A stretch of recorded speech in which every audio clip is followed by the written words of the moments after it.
1 Reis, capítulo 19.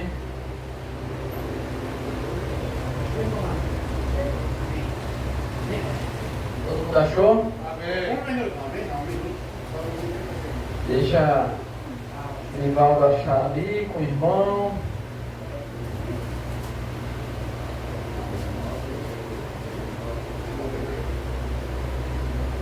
Amém. Amém? Então me acompanhe. Diz assim: E Acabe fez saber a Jezabel tudo quanto Elias havia feito, e como totalmente matara todos os profetas à espada. Então Jezabel mandou um mensageiro dizer a Elias: Assim me façam os deuses o que bem quiserem, se de certo amanhã a estas horas não puser a tua vida como a de um deles. Versículo 3. O que vendo ele, se levantou e para escapar com vida fugiu. E chegando a Bézeba, que é de Judá, deixou ali o seu moço. Ele, porém, foi ao deserto, caminho de um dia, e foi sentar-se debaixo de um zimbro, e pediu para si a morte, e disse: Já basta, ó Senhor, toma agora a minha vida, pois não sou melhor do que os meus pais. E deitou-se e dormiu debaixo do zimbro. Então o anjo o tocou e lhe disse: Levanta-te, come. E olhou, e eis que à sua cabeceira estava um pão cozido sobre as brasas, e uma botija de água. Então comeu, bebeu e tornou a deitar-se. E o anjo do Senhor voltou segunda vez, o tocou e disse: Levanta-te e come, porque te será muito longo o caminho. Levantou-se, pois, comeu e bebeu, e com a força daquela comida caminhou 40 dias e 40 noites até Horebe, o monte de Deus. O 9. E ali entrou numa caverna, e passou ali a noite. E eis que a palavra do Senhor veio a ele e lhe disse: Que fazes aqui, Elias? E ele disse: Tenho sido muito zeloso pelo Senhor Deus dos exércitos, porque os filhos de Israel deixaram a tua aliança, derrubaram os teus altares, mataram os teus profetas à espada, e só eu fiquei, e busco a minha vida para me atirarem. E Deus lhe disse: Sai para fora deste monte perante o Senhor. E eis que passava o Senhor, como também um grande e forte vento que fendia os montes, e quebrava as penhas diante do Senhor. Porém o Senhor não estava no vento. Depois do vento, um terremoto. Também o Senhor não estava no terremoto. E depois do terremoto, um fogo. Porém também o Senhor não estava no fogo. E depois do fogo, uma voz mansa e delicada. E sucedeu que, ouvindo a Elias, envolveu o seu rosto na sua capa, saiu para fora e pôs-se à entrada da caverna. Então veio a ele uma voz que dizia: Que fazes aqui, Elias? E ele disse: Tenho sido em extremo zeloso para com o Senhor Deus dos exércitos, porque os filhos de Israel deixaram a tua aliança. Porque os filhos de Israel deixaram a tua aliança, derrubaram os teus altares, mataram os teus profetas à espada, e só eu fiquei, e busco a minha vida para tirarem. E o Senhor lhe disse: Vai, volta pelo teu caminho para o deserto de Damasco, e chegando lá, unge a Azael, rei sobre a Síria, também a Jeú, filho de Ninzi, ungirás rei de Israel, e também a Eliseu, filho de Zafate, de Abel-Meolá, ungirás profeta em teu lugar. Versículo 17. E há de ser que o que escapar da espada de Azael, matá-lo-á Jeú, e o que escapar da espada de Jeú, matá-lo-á a Eliseu. Também deixei ficar em Israel 7.000, todos os joelhos que não se dobraram a Baal, e toda a boca que não o beijou. Partiu, pois, Elias dali, e achou Eliseu, filho de Zafate, que andava lavrando com 12 juntas de bois adiante dele. E ele estava com a 12ª. E Elias passou por ele, e lançou a sua capa sobre ele. Então deixou ele os bois, correu após Elias e disse: deixa-me beijar meu pai e a minha mãe, e então te seguirei. E ele lhe disse: vai e volta, pois que te fiz eu? Voltou, pois, de o seguir, e tomou a junta de bois e os matou. E com os aparelhos dos bois cozeu as carnes, e as deu ao povo, e comeram. Então se levantou e seguiu a Elias, e o servia. Amém? Amém, glória a Deus. Pode sentar. Deixa eu. Todos nós conhecemos a história do profeta Elias, sim ou não? Sim. O capítulo 19 de 1 Reis é um capítulo que sucede, vem logo em seguida. Esse capítulo 19 é o capítulo logo após aquele episódio onde Elias ora e Deus responde com fogo sobre o altar, e Elias e os 400 profetas de Baal, mais os profetas, outros profetas de outros deuses que tinham, morrem pela mão do povo. Então o capítulo 19 é um episódio que acontece logo em seguida, após Elias orar, o fogo de Deus cair e o povo de Israel vencer ali a Jezabel, a Acabe, e os profetas de Baal serem mortos pelo povo de Israel. Só que nós observamos esse episódio. Elias, ele entra em uma crise emocional, em uma crise espiritual, em uma melancolia, em uma tristeza de alma. Queridos, muitas pessoas, antes de entregar a vida a Jesus, tinham a ilusão de pensar que a vida com Deus seria uma vida só de alegria, seria uma vida só de coisas boas, seria uma vida só de, como diz o ditado popular, só de sombra e água fresca. Entreguei a vida a Jesus, agora vai dar tudo certo. Agora é como diz a canção, agora é só vitória, agora é só vitória. Porém, quando nós analisamos as Escrituras, nós vemos que Jesus nunca nos iludiu. Jesus sempre disse, e foi muito claro: no mundo tereis aflições, mas tende bom ânimo, porque eu venci o mundo. Jesus, ele nunca nos iludiu. Jesus nunca prometeu vida fácil. Jesus nunca prometeu uma vida com ausência de problemas, com ausência de lutas. Tanto é que até nós, quando nós obedecemos a palavra de Deus, estamos fazendo a vontade de Deus, passamos por luta, mesmo em obediência, mesmo sendo fiel, mesmo indo para a igreja, mesmo a gente fazendo toda a vontade de Deus, mesmo respeitando a esposa, mesmo andando na verdade, mesmo sendo sincero, honesto, mesmo correndo do pecado, mesmo fugindo do mundo, das tentações do mundo, renunciando à vontade da carne, mas mesmo assim nós passamos por luta, nós passamos por dificuldade. Mas uma coisa Jesus disse: ele nunca nos iludiu que passaríamos por luta, que nunca disse para nós que nós não iríamos passar por luta, mas uma coisa ele disse: eis que eu estou convosco todos os dias, até a consumação dos séculos. A Bíblia está repleta de exemplos de grandes homens de Deus que passaram por crises emocionais, por crises espirituais. Ou melhor, todos os homens de Deus, todos os grandes homens que Deus chamou, passaram por crises. O que é que me levaria a acreditar que eu seria o primeiro a não passar por crise? Todos que Deus chamou sofreram.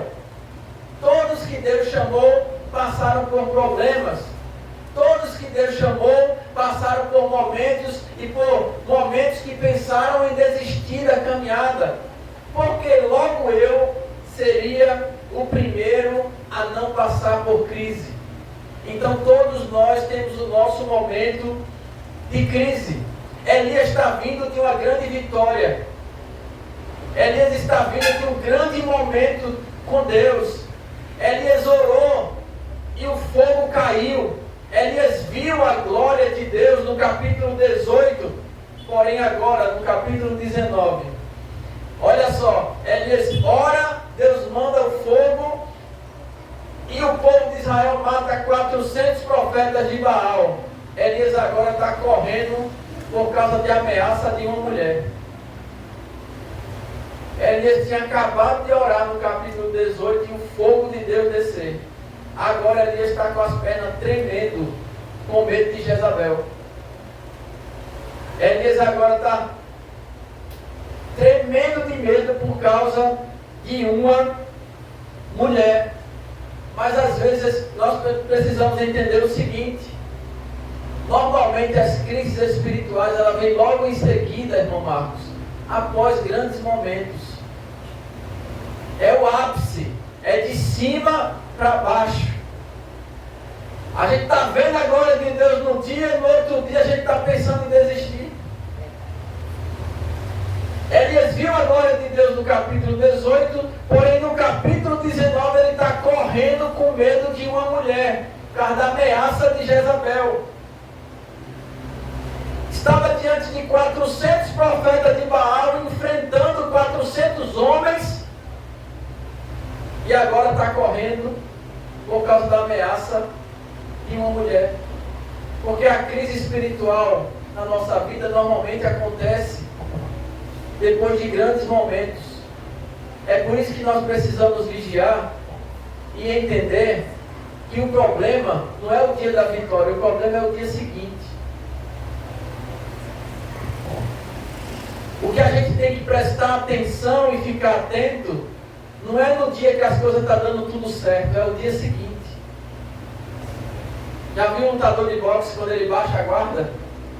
Ele está com a mão aqui, ó. Quando ele está com a guarda, isso aqui é a guarda, é a mão levantada. E quando ele está com a mão levantada, o rosto dele está protegido. Os socos vêm e ele protege. Mas quando ele baixa a mão, ele faz assim: agora eu vou dar uma descansada, agora eu vou relaxar. Aí é quando vem um direto, não é? É quando vem a surpresa, né? Então nós precisamos entender que o problema é o dia seguinte da vitória. O problema é quando Deus abre a porta, o problema é o outro dia.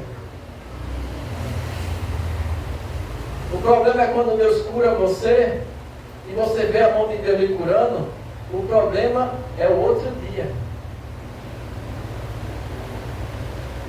Quando você ora, Deus responde, você se alegra, mas o problema é o dia seguinte.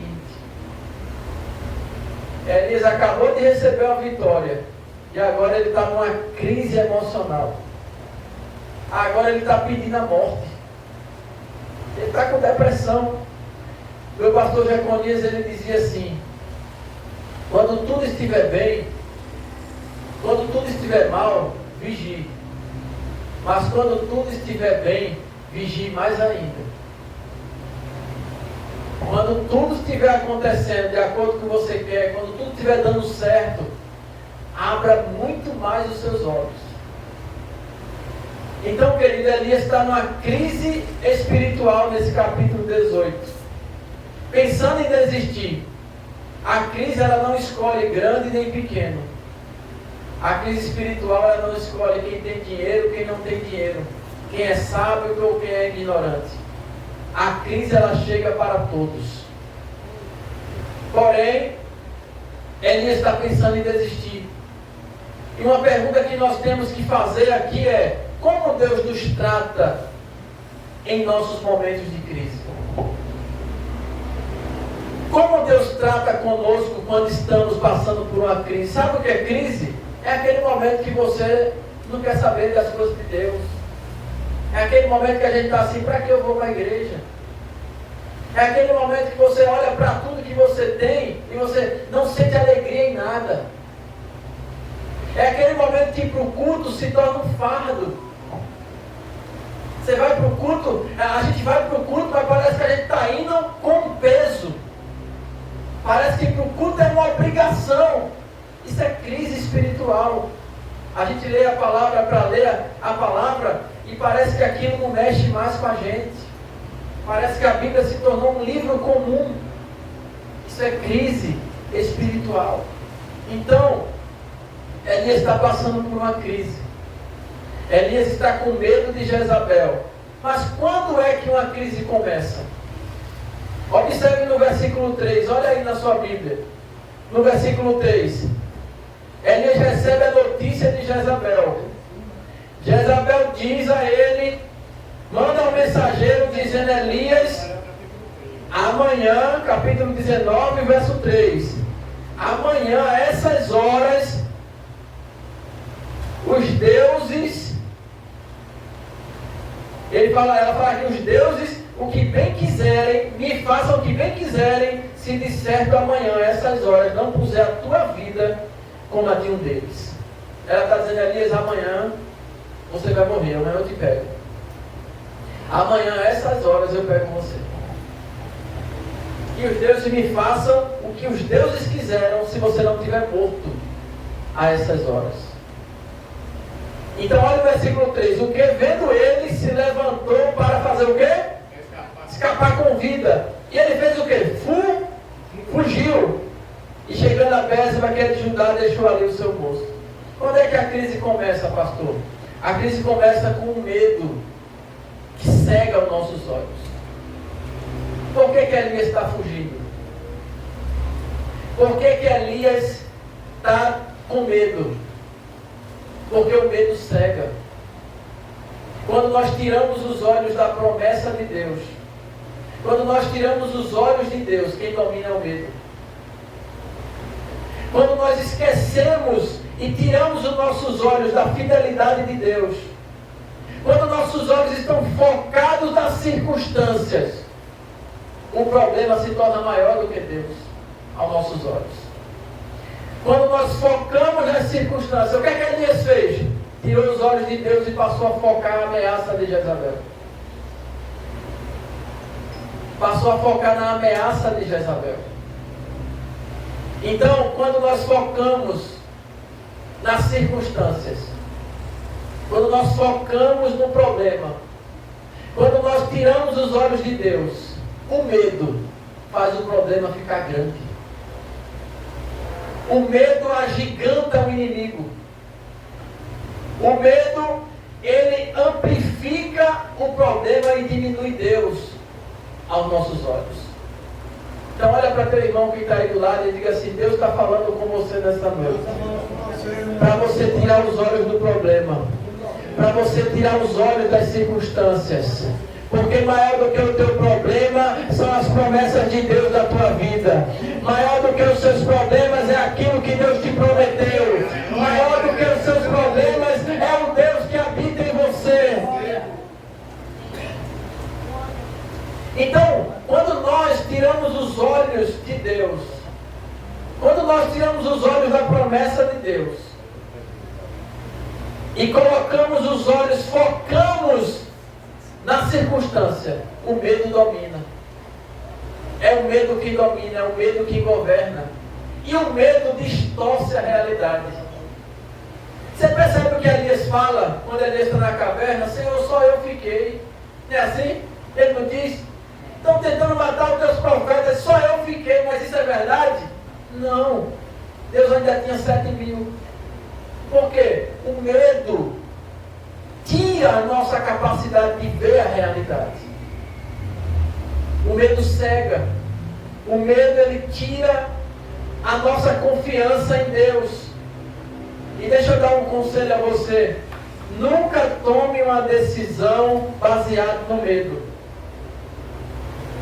Quando você estiver com medo, não é o momento de você tomar decisão. Nunca tome uma decisão baseado no medo. Então, a crise espiritual, ela inicia com medo. O medo que cega.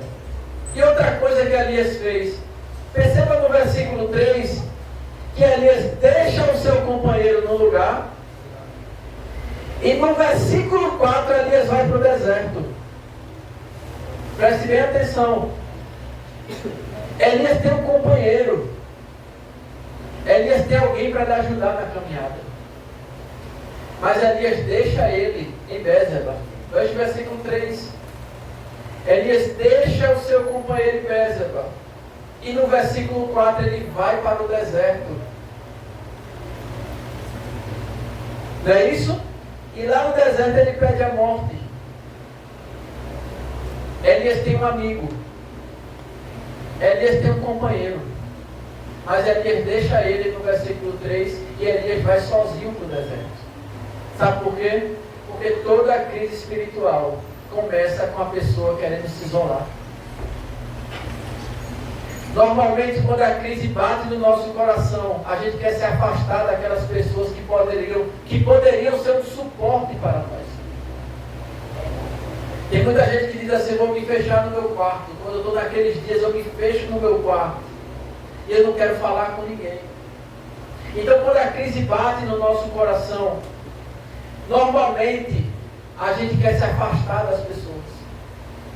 A gente quer se isolar. A gente não quer ir no culto para estar em família. Elias não está se isolando, Diácono Marcos, para orar feito Jesus fazia. Elias não está se isolando para descansar. Elias está se isolando para fugir. Elias está se isolando para se esconder. Elias está se escondendo, está se isolando para não enfrentar. Elias está se isolando porque está sendo covarde. Elias está se isolando, não está querendo ficar perto de ninguém, porque Elias está sendo frouxo. Porque Elias não quer assumir a responsabilidade. Ele quer se isolar. Ele se isola. E a primeira reação que temos quando estamos em crise é se afastar das pessoas. É querer ficar sozinho. Repita assim comigo: o isolamento é um combustível, para a depressão. O isolamento é um combustível para a depressão. Por quê, pastor? Porque a comunhão fortalece. A comunhão do corpo de Cristo, a família de Cristo, está junto traz força. Então, quando você estiver em crise espiritual, quando nós estivermos passando aquele momento de tristeza, de angústia, a melhor coisa que nós podemos fazer é ir para a igreja. É congregar. É estar perto dos irmãos. Porque a crise, ela se alimenta do isolamento nosso.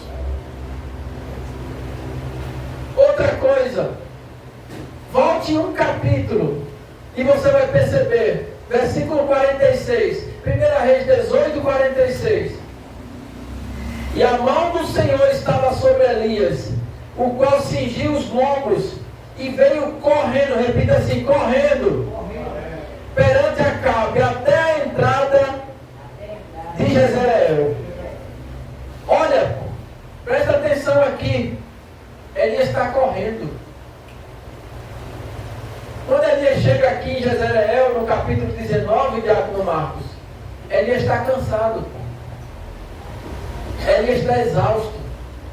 A mente de Elias está afadigada, o corpo dele está cansado. Ele estava correndo. Ele estava exausto. O corpo dele estava cansado. E quando é que uma crise começa? Quando nós estamos exagerando em esforço físico, em muito trabalho, e às vezes jovens, mais os jovens, muito estudo, muito falta de equilíbrio no nosso dia a dia, é falta de ativismo, é muito ativismo religioso. Elias está cansado. E deixa eu dizer a você, muitas vezes a crise nos alcança por causa da nossa fadiga, por causa do cansaço da mente. É o corpo que está gritando, pedindo socorro. A raiz de muitas crises espirituais está no nosso exagero, na nossa falta de equilíbrio durante o dia a dia. Corre muito, trabalha muito, se esforça muito, dá o gás além do que precisa, e aí a mente não aguenta, o corpo não aguenta, e o cansaço físico vai gerar o cansaço da fé.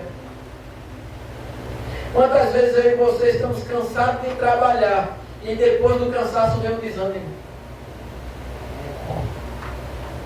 O cansaço do corpo, o cansaço mental, muitas vezes produz o cansaço da alma.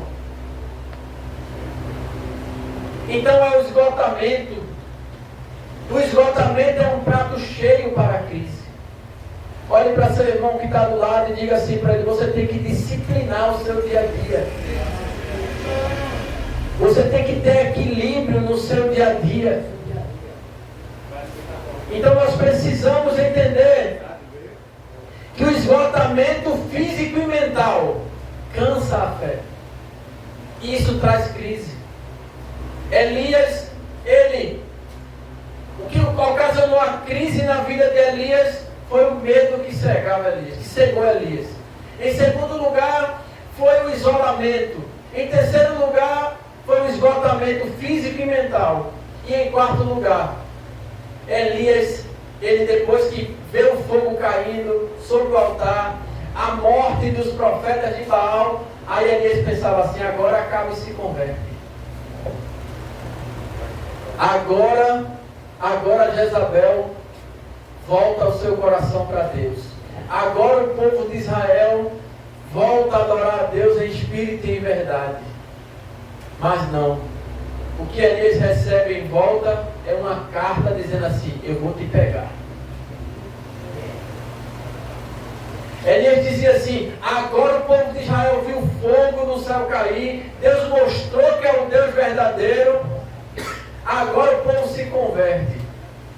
Aí, na expectativa, esperando que isso acontecesse, de repente ele recebe um mensageiro dizendo assim: olha, Jezabel disse que vai te perseguir e vai te matar. Quando é que uma crise começa? Quando nós temos expectativas frustradas. É a porta que não se abriu. É o filho que nunca esperou que o filho caminhasse por esse caminho, mas ele foi. É um amigo que traiu. É o casamento que se desfez. É a prova que estudou tanto que não passou. É a perda de alguém que a gente tanto amava precocemente. Então as expectativas frustradas decepcionou Elias. Ele disse: meu trabalho foi em vão. Tudo o que eu fiz não valeu de nada. Olha aí a mulher, a Jezabel querendo me matar agora. Nem Jezabel, nem Acabe, nem o povo de Israel quer nada com Deus. Agora estão querendo a minha cabeça. Tudo que eu fiz não valeu de nada. Foi inútil o meu trabalho. E normalmente a crise chega no nosso coração quando a gente faz e a gente não vê resultado. A gente faz, a gente luta, corre atrás, investe, mas a gente vê o tempo passando e a nossa realidade não muda. É aquele filho que você ora para se converter, e quanto mais você ora, mais ele mergulha no pecado. É aquela porta de emprego tão sonhada que quanto mais você ora, parece que colocam mais um cadeado a mais. É aquela enfermidade que quanto mais você ora para ficar bom, é que o médico passa mais remédio para você tomar. São as expectativas frustradas. É aquela promoção no trabalho que você trabalha tanto e a promoção nunca chega. É a mudança, às vezes, da esposa ou do marido, que você ora tanto para, às vezes, mudar o comportamento, aceitar Jesus, salvar, para você poder dizer: eu e minha casa serviremos ao Senhor. E o tempo passa. Glória a Deus. E a cura, a libertação não chega. São expectativas que nos frustram. E Elias está frustrado. Elias está em crise. E esses 4 fatores levaram Elias a pedir a morte. Esses 4 fatores. O medo que cegou Elias. O isolamento, o esgotamento físico e mental. E a expectativa frustrada levou Elias a entrar numa crise espiritual. Mas eu vou profetizar na sua vida nessa noite. O medo não vai te cegar. Satanás não vai te isolar. O seu cansaço físico e mental não vai te abater.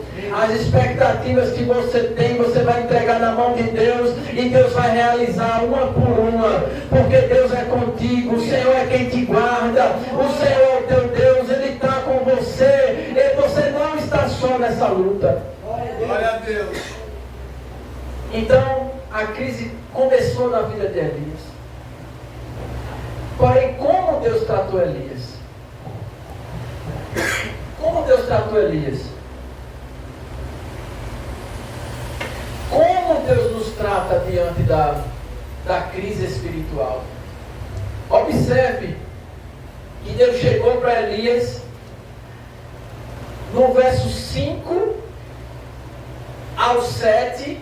Elias está debaixo do pé de zimbro, no versículo 4, com depressão, com crise de existência, e Elias está pedindo a morte. E ele diz: Senhor, toma a minha vida. No versículo 4, eu não sou melhor do que meus pais, toma a minha vida. Na linguagem daqui, nossa, Deus me leva. Não é assim? Me leva, não quero mais viver. Mas Deus chega para tratar com Elias. E observe, quando Deus chega, Diácono Marcos, para falar com Elias, Deus não chega com um sermão. Elias, tu é profeta.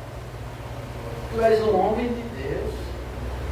Elias, tu és uma referência em Israel. Tu és um líder. Como é que um líder feito você agora está pedindo a morte? Deus não chegou para Elias com um sermão teológico, um sermão moral. Deus não chegou jogando no rosto de Elias as suas credenciais e dizendo assim: você não deve ficar prostrado assim porque você prega.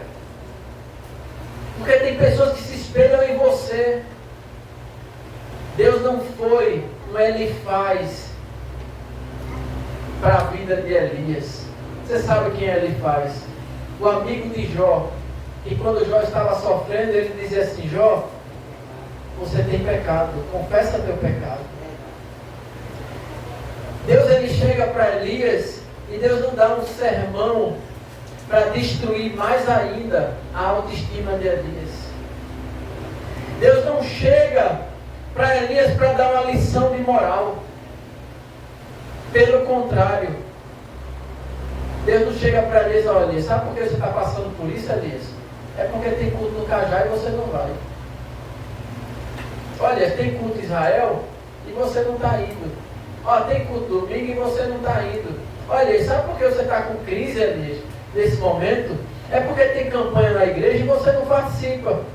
Sabe por que você está com crise, Elias? É porque você não está dando dízimo, você não está ofertando, você não está dando glória a Deus no culto.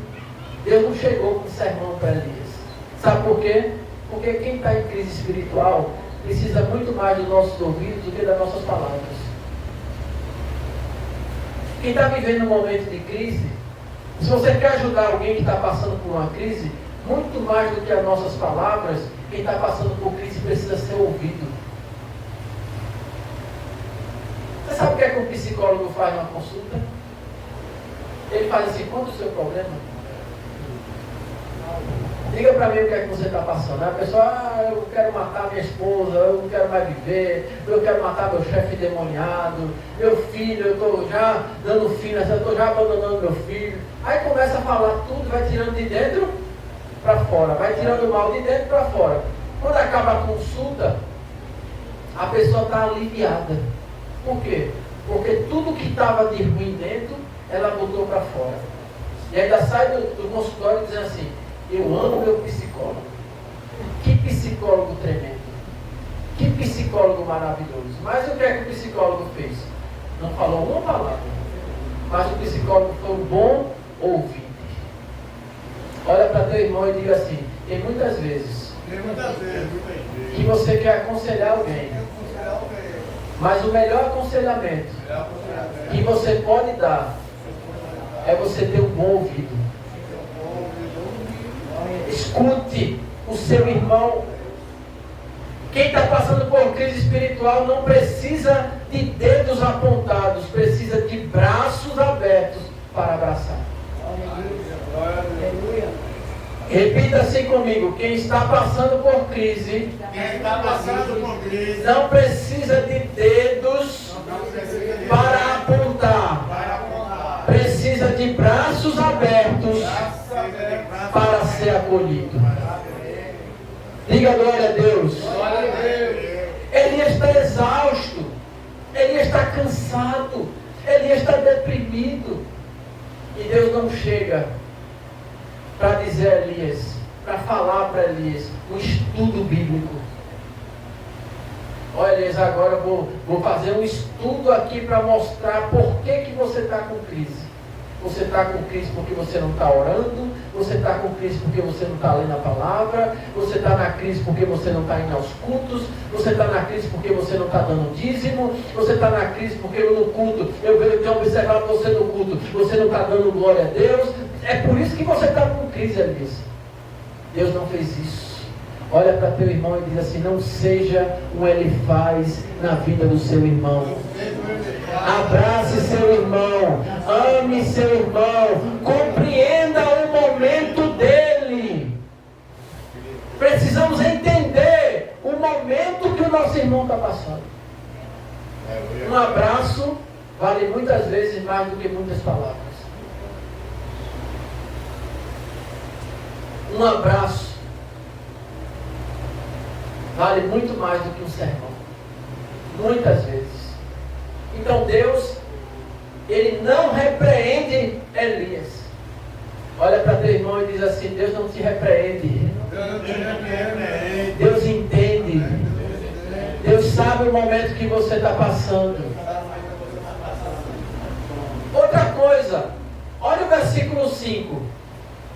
Elias agora está pedindo a morte debaixo de um zimbro. Me mata, Senhor, me leva. Aí ele dorme. Elias agora dorme debaixo do zimbro e Deus envia um anjo. E o anjo toca em Elias e diz assim: Elias, levanta-te, come e bebe. Não é assim? Levanta-te e come. Aí no verso 6, Elias se levanta, olha de lado. Aí tem um pãozinho no forno, na brasa, e tem uma botija de água. Elias come e volta a dormir. Aí o anjo: não, durma não, Elias, durma não. Foi isso? Não, deixa ele dormir. Durma, descanse. Aí depois o anjo volta, toca nele de novo e diz: levante-se, coma e beba. Porque a sua caminhada é muito longa. Elias se levanta, come e bebe. Mas observe como Deus nos trata na crise. Deus cuidou do corpo de Elias. Elias está cansado, Elias está exausto, Elias está afadigado, Elias está sobrecarregado. E Deus não disse assim: vá para o monte orar. Deus não chegou para Elias para dizer: sabe o que está faltando, Elias? Oração, meu filho. Você está sem orar, viu? Você está precisando orar. Deus não chegou para Elias para dizer: sabe o que está precisando, Elias? Você nunca mais jejuou. E se você está passando por isso, porque está faltando jejum. Tem muitas crises espirituais. Tem muitas crises espirituais que não é falta de fé, é falta de descanso. O anjo deixou Elias dormir. O anjo deu pão e deu água a Elias. Tem muitas crises espirituais que nós precisamos vencer. E para vencer essas crises espirituais, às vezes não precisa de vigília, às vezes não precisa de oração, às vezes não precisa de jejum, às vezes não precisa ir para o monte para orar. Sabe o que é que nós precisamos? Dormir e comer. Você quer estar na igreja todo dia. Aí você acha que o seu corpo não vai cansar. Você trabalha de 8 às 6 da noite e todo dia está na igreja. O corpo vai gritar. Então tem muitas crises que nós temos espirituais que não é a solução, não são coisas espirituais. É descansar, é cuidar do corpo, é fazer uma caminhada para espairecer a mente. Você já percebeu que quando nós caminhamos, nós dormimos melhor? Você já percebeu que quando a gente faz exercício físico, o sono é melhor? O cérebro funciona melhor no outro dia. No outro dia você acorda mais disposto. Percebeu isso ou não? Então repita assim comigo: eu vou parar de espiritualizar tudo. Porque tem gente que vê demônio em tudo, sim ou não? Se olhar um quadro aqui, diz que tem demônio ali naquele ponteiro. Se olhar aqui para esse ventilador, vai dizer, ó, esse D da palavra delta significa demônio. Tem pessoas que espiritualizam tudo. E Deus, ele tratou com o corpo de Elias. Deus tratou com a humanidade de Elias. Deus sabe como trabalhar. Deus sabe. Pare de tentar resolver situações naturais com ações espirituais. Oração não ia resolver essa crise de Elias. Jejum não ia resolver. Ir para o monte orar não ia resolver. Elias precisava de descanso. Elias precisava se alimentar. Disciplina na alimentação. Melhor refeição do dia, café da manhã. Tem café da manhã que a gente toma, que a gente não sente nem falta de almoço. Sim ou não? Você toma um café da manhã reforçado, da hora do almoço você faz, eu não estou com fome ainda. É ou não é? Agora, deixe de tomar café da manhã para sua casa. Quando der 10h30 da manhã para 11 horas, sua barriga já fica gritando, já fica querendo dar dor de cabeça. É assim ou não é? Então, queridos, nós precisamos, às vezes o problema não é falta de fé, é falta de descanso. Às vezes não é crise espiritual, é uma crise natural. É falta de descanso, é falta de uma alimentação bem feita, é falta de comer na hora certa, é falta de reservar um período para fazer uma caminhada, para espairecer a mente, se alimentar na hora certa, parar de comer besteira. O médico já disse, no começo desse ano agora, eu decidi parar de tomar coca. Dê glória. Glória. Dê aleluia. Aleluia. É por isso que nesses dias aí está para cair um dilúvio por aqui. Glória. Eu tive a capacidade, ontem, para você ter ideia, irmão, eu sou preso a coca. Se tem algo que me domina, é a tal do refrigerante. Mas eu estou conseguindo vencer. O meu gerente saiu comigo para trabalhar, fazer visita, e ele pediu uma coca de 1 litro pensando que eu ia tomar. Quando chegou, estava a coca de 1 litro na minha frente. Eu olhei para ela e disse, por que eu só pedi a de 1 litro? Eu disse, eu não vou tomar não. Ele fez, não, eu vou tomar sozinho. Eu pedi um Guaraná do Amazonas. Eu ficava me tremendo todinho, doido para soltar o Guaraná do Amazonas para pegar a coca. E ontem, quando a gente foi lá, Gabi foi na casa da missionária do Silvânia, quando a gente chegou lá, os irmãos estavam na casa do evangelista Edson, tinha metade de uma coca de 2 litros, ninguém queria tomar. E eu cheguei e disse, ó Éder, estava te esperando, ó, vem-te embora. Eu disse, está amarrado, sangue de Jesus tem poder. Quanto mais come, aparece.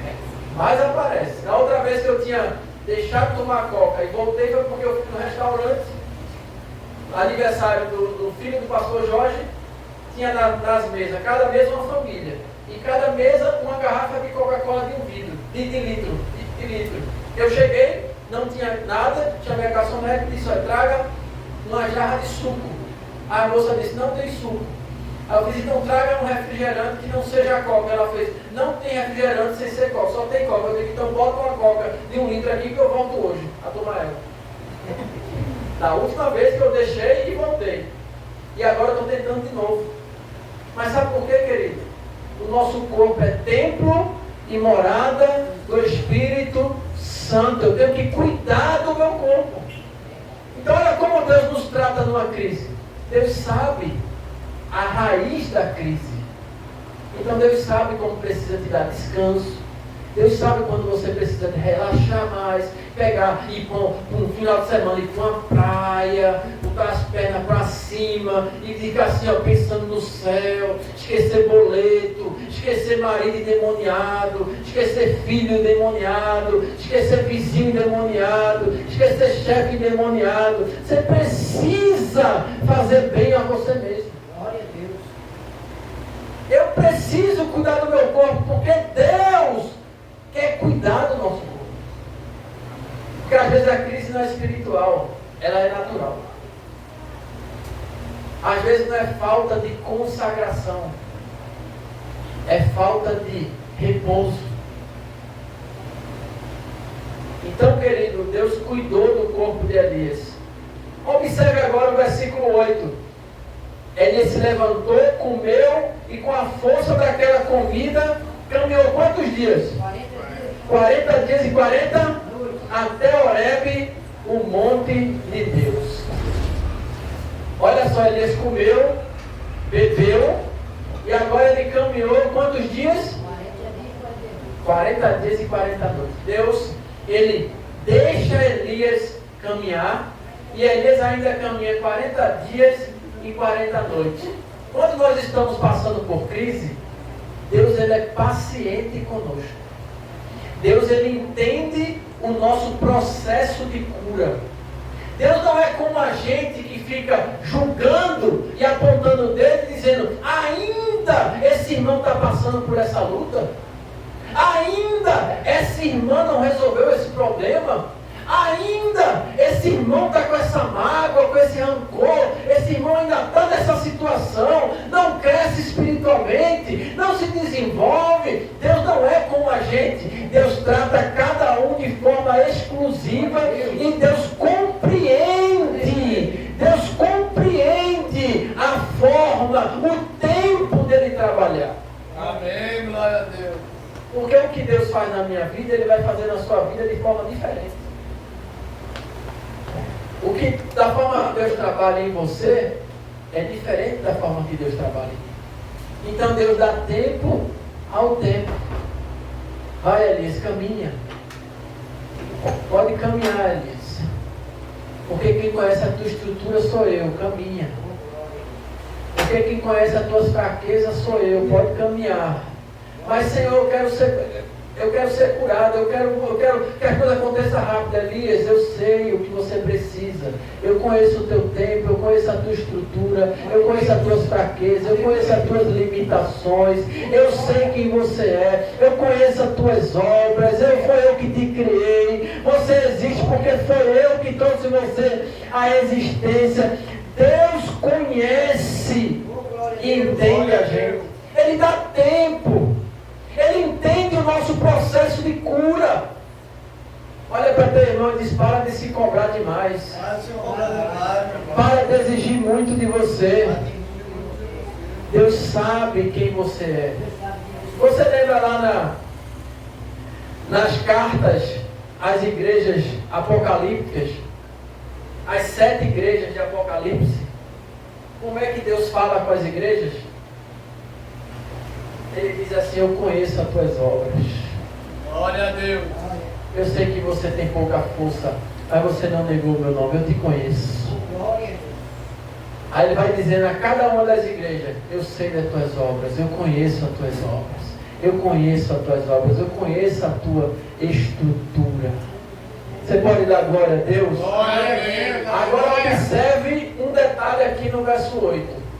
Deus dá tempo a Elias Deixa Elias caminhar, passar 40 dias, mas uma coisa Elias faz. Elias está caminhando. Deus entende o seu processo de cura, mas exige que você caminhe. Se não der para caminhar, se arrasta. Se não der para se arrastar, dê um jeito. Mas Deus não quer ver você parado. Tem que a gente se ajoelha para orar e a gente não tem força nem para abrir a boca. Mas você está de joelho. Glória a Deus. Glória. Tem dia que você não tem força para correr, mas você caminha. Tem dia que a gente não tem força para cantar um hino, mas canta na mente. Não tem força para abrir a boca, canta na mente. Não tem força para ler um capítulo, vai ler, mas lê um versículo. Não tem força para orar 10 minutos, mas ora 1. Amém. Glória a Deus. Deus, Ele vai trabalhando na nossa vida e é necessário eu e você caminhar. É assim que Deus nos trata. Ele não repreende imediatamente. Ele cuida do nosso corpo. E Ele é paciente em nosso processo de cura. Olha para teu irmão e diga assim: Deus compreende você. Deus sabe a fase da vida que você está passando. Deus conhece a tua tristeza. Deus conhece a tua luta. Deus conhece os teus conflitos. Deus conhece as tuas amarguras, tuas ansiedades, teus medos, teus conflitos. Mas é necessário eu e você caminhar. Muitas vezes a vontade é de parar. Muitas vezes a vontade é de desistir. Mas Deus nos chama nessa noite para caminhar. Perceba que Deus permite, Diácono Marcos, Elias reclamar 2 vezes. Versículo 10.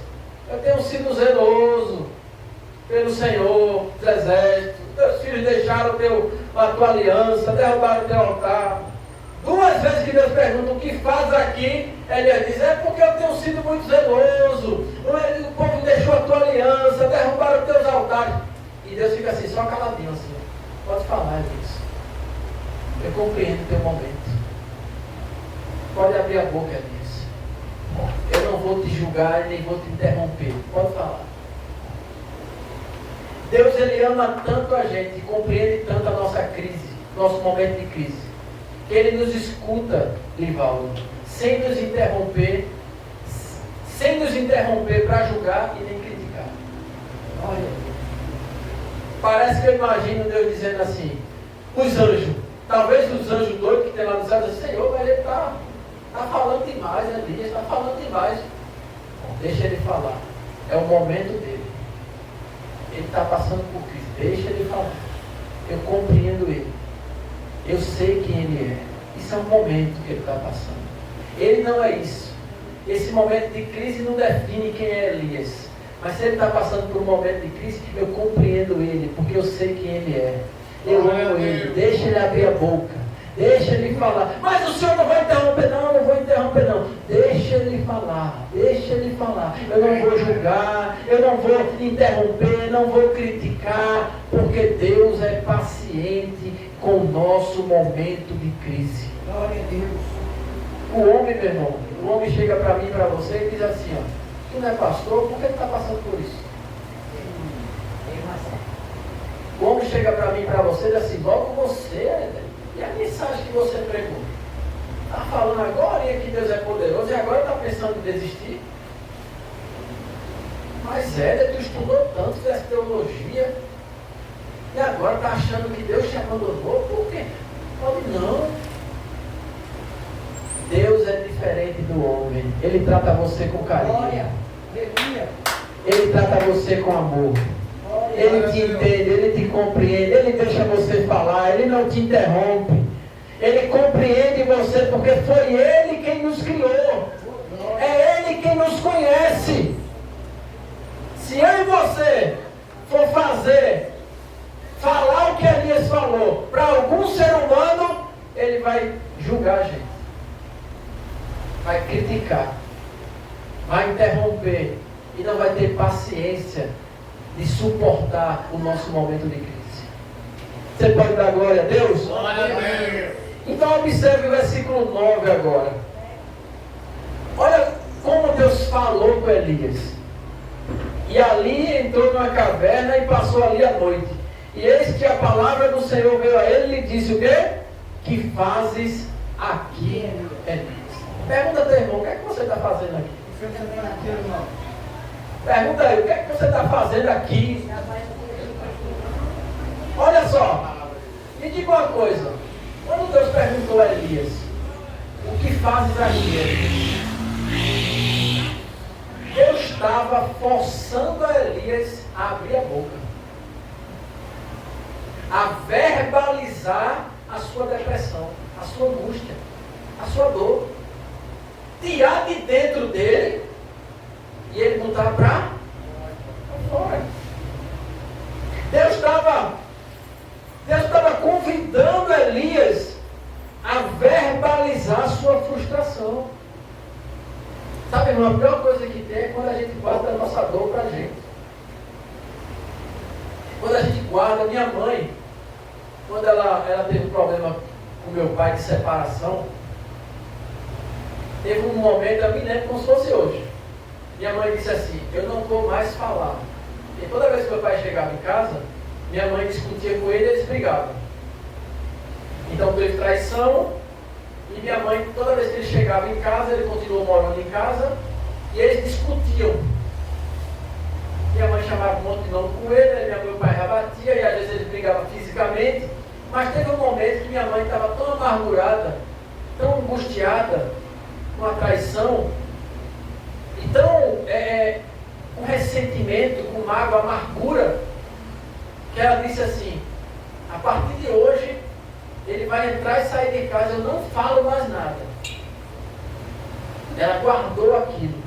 Porque quando ela ia discutir o que ele falava, tudo que ela estava sentindo, ela falava. Ela botava para fora. E ali era um refúgio, às vezes ela se sentia melhor falando. Mas quando ela disse assim, eu não vou falar mais nada, o corpo dela começou a ficar todo roxo. Quando eu menos espero, está minha mãe com um monte de roncha na pele, correndo o risco de sofrer um infarto, correndo o risco de ter um AVC. Por quê? Porque ela estava com a dor na alma e ela não verbalizava aquela dor para ninguém. Então, querido, Deus está convidando Elias para Elias verbalizar a sua angústia. Deixa eu te dar um conselho. Quando você estiver passando por um momento de desânimo, de tristeza, de angústia, não guarde para você. Entra no teu quarto, fecha a porta e conta ao teu pai que te vê em segredo. E o teu pai que te vê em segredo vai te recompensar publicamente, mas abre o teu coração com ele. Deus está dizendo assim para Elias, Elias, eu quero que você tire de dentro a tua dor e agora eu quero ouvir a tua dor. Por que você está passando por isso? Por que você acha que você está na caverna? O que é que te aflige? Abre a boca. Seja sincero e transparente com Deus. Deus sabe por que eu ando desanimado? Porque eu não tenho uma porta de emprego. Sabe por que eu ando desanimado? Porque eu não tenho uma pessoa para cuidar de mim. Deus sabe por que eu ando desanimado? Porque o meu esposo não caminha comigo. Senhor, sabe por que eu ando desanimado, Senhor? Porque eu queria ter um filho. Sabe, Senhor, por que eu ando desanimado? Porque a minha casa ainda não te serve completamente. Porque eu tenho essa enfermidade. Mas não guarde para você a sua angústia. Glória a Deus. Glória a Deus. Conte para o Senhor. E Deus não pergunta a Elias. Deus não pergunta a Elias porque Deus não sabe. Não é por falta de informação, mas é para iniciar o processo de cura de Elias. Porque na medida que Elias começa a contar a Deus a sua angústia, o Espírito Santo começa a trabalhar dentro dele. Levante sua mão, que eu vou falar algo aqui para você tomar posse. Quando você nessa noite começar a abrir sua boca e contar a sua angústia a Deus, O Espírito Santo vai trabalhar no teu coração, vai tirar a tristeza, vai tirar a angústia, vai tirar a ansiedade, vai tirar a depressão. Abre a tua boca e começa a compartilhar com Deus a tua luta, a tua dor, a tua frustração, a tua decepção. E o Espírito Santo vai tirar de dentro de você aquilo que não agrada a Ele. Levanta a mão para adorar Jesus, levanta a mão e abre a boca para adorar Jesus. Glória a Deus. O rancor vai embora, a mágoa vai embora, o ressentimento vai embora. Então Deus estava dizendo assim: Elias, o que você faz aqui? Deus estava chamando Elias para uma auto-reflexão. Nós temos o nosso aqui. Sim ou não? Sim. Às vezes o nosso aqui é o aqui errado. É ou não é? O que fazes aqui, Éder? Sabe onde é esse aqui? Às vezes é o meu vitimismo. Ninguém me ama. Ninguém gosta de mim. Ninguém me convida para pregar nas outras igrejas. Eu costumo dizer assim, que minha agenda vive cheia de espaço. Cheia de espaço. E o pessoal, quando eu encontro o pessoal, mas pregando é muito, né? Não, é os vídeos que eu gosto de uma igreja só. É os vídeos daqui no Cajado do Pantanal. Aí eu posto na internet, aí o pessoal fala, está pregando muito nas igrejas? Estou pregando muito. Muito pouco. Mas você está entendendo que Deus fala assim: o que fazes aqui, Elias? Nós temos o nosso aqui. Deus está dizendo assim: o que você está fazendo nessa depressão, Elias? O que você está fazendo nessa incredulidade, Elias? O que você está fazendo, Elias, com essa falta de fé? O que você está fazendo aí prostrado? O que você está fazendo, Elias, nesse lugar que eu não mandei você ir? Olha para teu irmão e diz assim para ele: olhe, diga para seu irmão assim: Deus está perguntando a você por que você está nesse lugar que você está. Ah, eu não sou nada, eu sou um coitadinho, ninguém me ama, ninguém me valoriza, ninguém gosta de mim, eu não sei falar, eu não sei cantar, eu não tenho talento, ninguém vê valor em mim, ninguém me vê na igreja, ninguém me valoriza, eu não dirijo, eu não prego, eu não canto, eu não tenho oportunidade, ninguém gosta de mim. Querido, saia desse lugar, não é Deus que quer você ir. Nós temos o nosso aqui. Perigo do aqui errado. O que fazes aqui, Elias? Deus está dizendo: foi eu que mandei você para ir, Elias? Foi eu, Elias, que mandei você entrar na caverna? Foi eu que mandei você pedir a morte? Foi eu que te decepcionei? Jezabel não quis se converter, o povo de Israel não quis voltar para mim. Você entra na caverna e quer parar? O que é que eu tenho a ver com isso, Elias? Eu fiz minha parte, eu mandei fogo do céu. Eu te dei vitória diante dos profetas de Baal. E as pessoas te decepcionam. E você me envolve na decepção das pessoas e quer desistir de mim. Aí o marido deixa a mulher faz: não vou mais para a igreja. O que foi Deus que me traiu? Aí o filho debanda com as drogas, debanda com o caminho errado. Aí a pessoa fala: não vou mais para a igreja não. Que Deus é esse? E foi Deus que mandou ele para as drogas? Aí a pessoa pega, o médico dizia assim: pode comer doce. Você não pode comer doce não. Você sabia disso desde a mocidade. A gente come refrigerante, come biscoito, come bala, come bolo de chocolate, tudo que tem doce. Aí pega uma enfermidade, fala: mas como é que Deus permitiu que acontecesse esse negócio desse comigo? Que Deus é esse? Não quero mais Jesus não. E foi Jesus ou foi a gente comendo? Foi Jesus que colocou?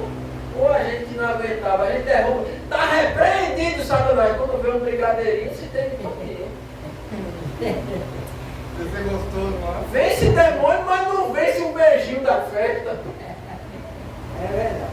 É ou não é? Derruba o gigante, mas não consegue derrubar uma fatia de pudim. Aí depois a gente envolve Deus. E Deus está dizendo assim: Elias, eu fiz minha parte, eu mandei fogo, você matou os profetas de Baal, e agora você está aí na caverna pensando em desistir de mim. Olhe para seu irmão e diga assim, ó: não coloque Deus no mesmo nível dos homens. Porque o homem decepciona, mas Deus nunca vai nos decepcionar. Glória a Deus. Aí Deus faz a pergunta. Deixa eu dizer a você no versículo 11 e 12.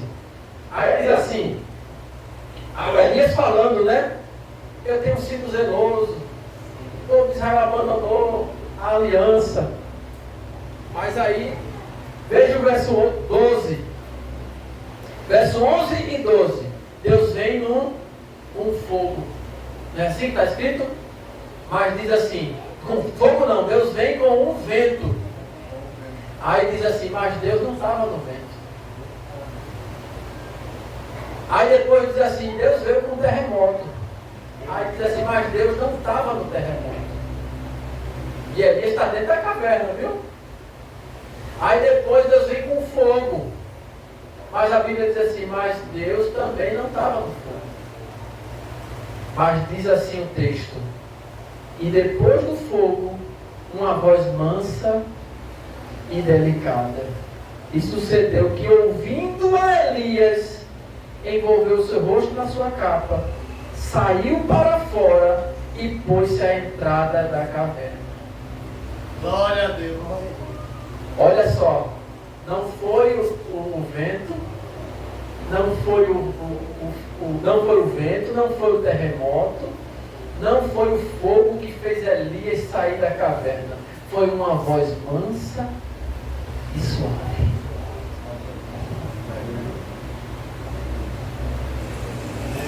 Deixa eu dizer a você, escuta isso aqui. Raramente, é muito difícil, raramente as crises espirituais são resolvidas com barulho, com zoada, com grito.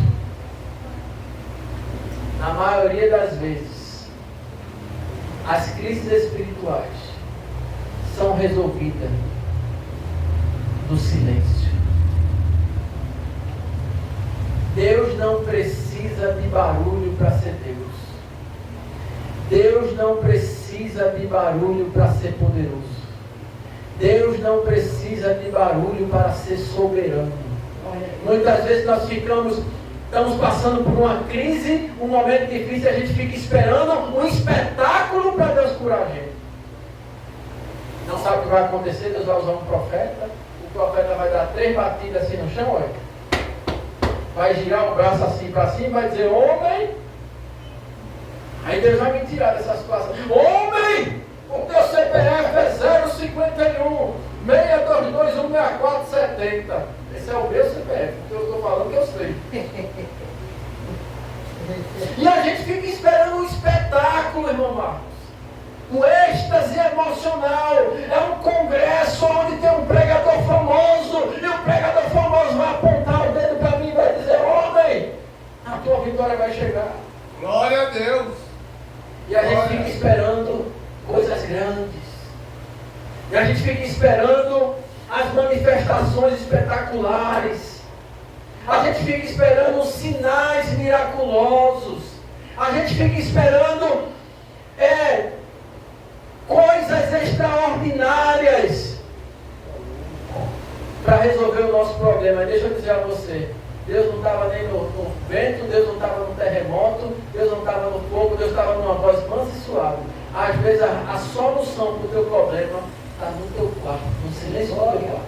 Glória. vezes, sabe o que é que está? Sabe onde é que vai estar? Muitas vezes é você lendo a palavra de Deus, abrindo e lendo um versículo. É você cantando hino no teu banheiro, no teu quarto, lavando a louça. É você dando no teu secreto, na tua devocional, no hino que você canta, sem ninguém ver, sem ninguém saber, no silêncio da tua alma, na madrugada que ninguém está te vendo. Nem tudo que é grande é de Deus. Nem tudo que é grande e impactante é de Deus. E nem tudo que é pequeno é a ausência de Deus. Glória a Deus. Glória. Está entendendo ou não? Amém. Repita assim comigo. Nem tudo que é grande Nem tudo que é grande e impactante impactante é de Deus. é de Deus. E nem tudo que é pequeno Nem tudo que é pequeno e silencioso e silencioso é a ausência de Deus. é a ausência de Deus. Deus é um Deus simples. Então por isso olha para teu irmão que está do lado e diz assim, quando você vir num culto aqui, não se importe se tem poucas pessoas, se o ambiente é simples, se o pregador é simples, se as pessoas são simples, se o lugar é pequeno, porque Deus, para ser Deus, Ele não precisa de espetáculo. Ele é Deus de coisas pequenas, de coisas simples. Deus é Deus do monte, do vale. Ele é Deus. Glória. Então, Deus fala com Elias assim, ó. Elias, bem baixinho, sussurrando, um cochicho. Elias. E Elias, ó, duas coisas para se ouvir a voz de Deus. O sussurro de Deus. Primeiro, você tem que diminuir o volume do mundo no seu coração. No nosso coração. O volume do mundo. Para se ouvir alguém sussurrando.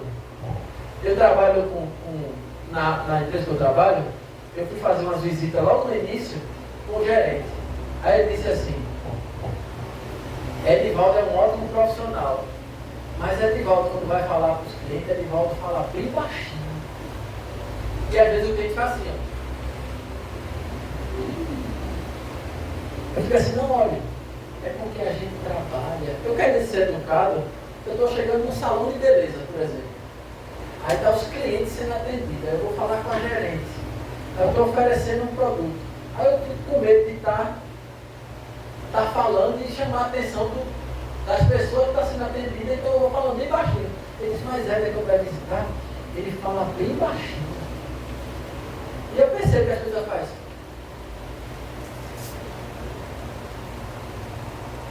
Para você ouvir Deus falando com você, você tem que baixar o volume do mundo para poder ouvir a voz de Deus. Glória a Deus. Você precisa diminuir o volume das vozes que tem no mundo para passar a ouvir o cochicho de Deus no seu ouvido. Glória a Deus. Quem quer ouvir a voz de Deus nessa noite? Então diminua as vozes do mundo, as vozes da mídia, as vozes do homem, as vozes do mundo, as vozes que tiram a nossa atenção e impedem a gente ouvir a voz de Deus. Outra coisa, Elias teve que diminuir. Você viu que Deus falou só depois que acabou o terremoto, acabou o vento e acabou o fogo. Quando houve silêncio, Deus falou.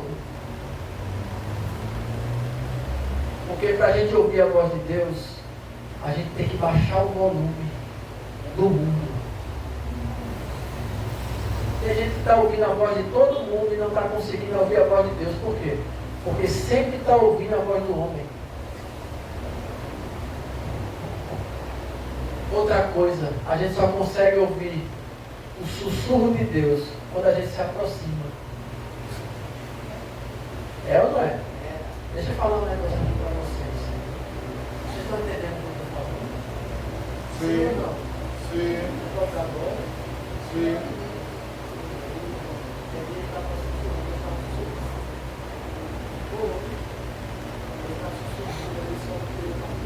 Amém? Amém. Você estava me ouvindo? Está tentando, não é? Mas para você entender que para ouvir alguém que fala baixinho, feito Deus estava falando com Elias, a gente tem que prestar muita atenção, tem que se aproximar. Se vocês viessem para cá, vocês iam ouvir o que eu estava falando. Mas como vocês estavam distantes, e eu aqui, não deu para vocês entenderem. É assim com Deus. Para ouvir o sussurro de Deus, a gente tem que se aproximar. Olha para teu irmão e diz assim: Deus está nos chamando nessa noite para se aproximar. Deus está nos chamando. Porque Ele quer cochichar aos nossos ouvidos. Ele quer sussurrar aos nossos ouvidos. Amém. Glória a Deus. Glória a Deus. Você pode dizer aleluia, glória a Deus. Glória. Deixa eu dizer a você o seguinte: o barulho pode até atrair a tua atenção, mas é o sussurro de Deus que vai te tirar da caverna. Glória. Levanta a mão que eu estou sentindo Jesus aqui. Glória. Abre a boca para orar a Jesus. O barulho, o espetáculo, as luzes, as vozes, pode até te chamar a atenção, mas é o cochicho de Deus que vai transformar a nossa vida, que vai nos levantar, que vai nos tirar da caverna. É a voz de Jesus. Glória a Deus. É a voz dele que nos alimenta, é a voz dele que nos levanta, é a voz dele que nos dá um novo propósito, é a voz dele que nos dá alimento, que nos dá comida, que tira da depressão, que tira a ansiedade, que da maia, chorei, que tira a ansiedade, que tira medo, é a voz dele. Glória a Levanta Deus. a mão para adorar Jesus, que ele está aqui nessa noite. É a voz dele, é a voz dele. Ele está sussurrando no teu ouvido, dizendo: eu te conheço, eu sei quem você é, eu sei desse momento que você está passando, eu estou te tirando da caverna nessa Glória a noite. Deus. Glória. Abre a boca para adorar Jesus. Glória a Deus. Abre a boca para adorar a Deus. A caverna não é o seu lugar, a caverna não é o teu lugar. Deus tem uma nova missão, Deus tem um novo propósito. Saia da caverna. A sua missão é maior do que a sua depressão. Glória a Deus. Glória. Aleluia. Glórias ao nome de Jesus. Amém. Elias estava fugindo de uma mulher, mas ele acabou fugindo dele mesmo e do propósito da vida dele. Elias estava fugindo de Jezabel, diácono Marco, mas ele acabou fugindo dele mesmo e fugindo do propósito ao qual Deus chamou ele. E no versículo 15 Deus chega para Elias e diz assim: Elias, eu tenho uma nova missão para você. Olha para teu irmão e diz: Deus vai te dar uma nova missão. Deus vai te dar uma missão, irmão. Deus vai te dar um novo propósito. Canamaia, chorei, canamaia, canamaia, chorei, canamaia. Deus vai te dar um novo propósito de vida. Deus vai te dar uma nova missão. Deus vai te dar um novo caminho, uma nova trajetória. Deus vai te dar uma nova missão no reino dele. Glória a Deus. Glória a Deus. Deus tem algo novo para a sua vida nessa noite. Aleluia. Ah, Senhor, mas eu estou na igreja, mas eu não sei o que eu faço, eu não sei para que Deus me chamou, eu não sei qual é o sentido, qual é a missão que Deus tem para mim. Deus vai te dar um novo sentido nos caminhos dele. Você vai saber o que Deus quer na sua vida, você vai caminhar para um propósito bem definido. Glória. Aí Deus chega para Elias e diz assim: Elias, você vai ungir o rei Azael, ele vai ser rei na Síria. Você vai ungir o rei Jeú, ele vai ser rei de Israel. E você vai ungir Eliseu para ser profeta no seu lugar. Amém. Olha só, vai ungir 2 reis e vai ungir um sucessor. Tem gente que não quer ter sucessor porque quer reinar para sempre. Mas os Estados Unidos sabe pegar quem quer reinar para sempre. Os Estados Unidos, Unidos, sabe pegar direitinho quem quer reinar para sempre. Aí você vai ungir. Deixa eu dizer uma coisa a você. Deus não aceitou a demissão de Elias. Glória a Deus. Quero mais não, Senhor. Leva a minha vida, Deus fez. Você não está demitido. Eu vou renovar a sua carteira hoje. Glória. Glória a Deus. Deus não aceitou a demissão de Elias. Tem reis para ser ungido e tem profeta para ser treinado. Amém. Glória a Deus. Deus tem uma missão para a sua vida. Sua missão, repita assim comigo, a minha missão A minha missão é maior é maior do que o meu cansaço. do meu cansaço. Glória a Dê Deus. glória a Deus. Aleluia. Tem pessoas que precisam e necessitam ver você atuando. Amém. Eita Deus. Glória. Se você parar, você vai estar influenciando outras pessoas a parar. Você nem imagina a quantidade de pessoas que vê você indo para a igreja dizendo ali é o homem de Deus. Amém. Glória a Deus. Ali é uma mulher de Deus. Porque você é uma referência. Você não pode parar. Porque tem pessoas que necessitam ver você de pé. Amém. E se você parar, você vai estar enfraquecendo a fé de alguém. Glória a Deus. Você não pode parar. Aí ele está pensando que está sozinho. Só eu fiquei, Senhor. Olha para teu irmão e diz assim: tu está pensando que tu é a última Coca-Cola Está pensando que a última Coca-Cola do pedaço? do deserto? Tu está pensando que tu é o único? Ele está pensando que é o único. Aí Deus disse assim: ó, no momento de crise, a nossa calculadora falha. Porque na calculadora de Elias só existia um que não tinha se curvado a Baal, que não tinha abandonado os caminhos do Senhor, que estava na presença de Deus. Só tinha um na calculadora de Elias. Só eu fiquei, Senhor. Mas na calculadora de Deus tinha 7.001. Elias, eu ainda guardei 7.000. Tu não és o único que não se curvou diante de Baal. Eu tenho 7.000 que eu guardei, que não se prostraram em Baal. Glória a Deus. Onde estão os 7.000? Quem está entre os 7.000? Glória a Deus. Quem está entre os 7.000? Glória. Você pode ficar em pé para a gente encerrar?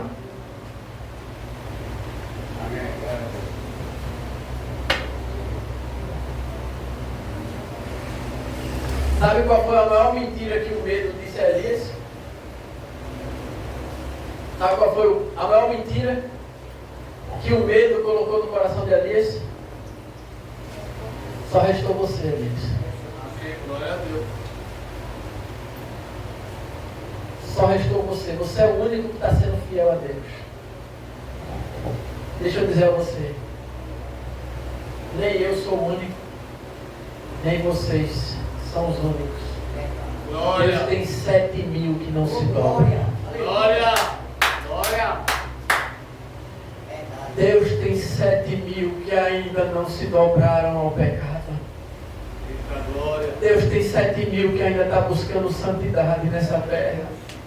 Canamaia, chorei, canamaia, chorei. Glória. Glória. Deus tem 7.000 que escolheu o caminho da santidade, da fidelidade, da renúncia, do sacrifício. Eu não estou sozinho. Tem 7.000 renunciando comigo. Glória a Deus. Eu não sou o único, você não é o único. Não é só você da sua família que está passando por dificuldade, que é fiel a Deus, que quer compromisso com Deus, que quer buscar a Deus. Você não é o único. Tem 7.000 que também estão na sua família, servindo a Deus sozinho. Glória. Nós não estamos sozinhos. Nós temos uma família, nós temos 7.000. Amém. Glória a Deus. Amém. Deus tem 7.000 guardados. Aleluia. Eu não sou o único que estou sofrendo as lutas por causa do Evangelho. Tem 7.000 que está pagando o preço. Tem 7.000 que está pagando o preço. Eu não sou sou o único que sou fiel na minha família, no meu trabalho, no meu bairro. Tem mais 7.000 que está sendo fiel. Glória a Deus. Saia da caverna. A caverna não é o nosso lugar. A nossa missão é maior do que o nosso cansaço. Você pode dar glória a Deus? Glória a Deus. Você pode dizer aleluia? Aleluia. Quem foi abençoado com essa palavra? Glória.